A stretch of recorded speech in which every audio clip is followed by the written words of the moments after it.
We're talking about Cain and connecting it to the greater story. So when God sees Cain's anger in the story, he doesn't condemn him.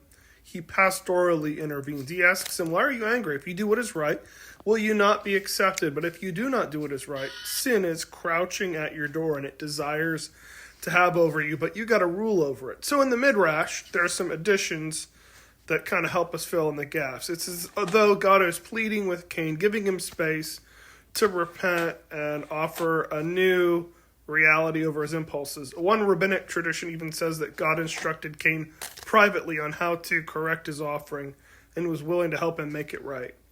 In the same Midrash, rabbis even imagine God saying, listen, you've entered the wrong path. Come back around, you'll be fine. But Cain, ultimately, he doubles down. He doesn't want correction. He wants control.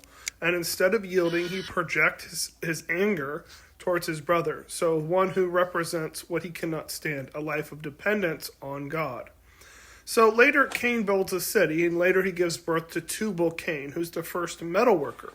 And later we see that Nimrod, traditionally viewed as a conqueror who acquired men, also built the Tower of Babel. See this city and this exploration that's happening. And so we'll see this in this story of Abraham, that God is looking for people that are less about control and more about trusting him with those pieces and parts. And it's a cycle or a theme that's repeated as Abraham and Lot are presented with land. And what does Abraham do in the story? He gives Lot what Lot wants. So there's some pretty dynamic things that are happening here with cities and with Bible characters that are very important to understand in the structure of Genesis.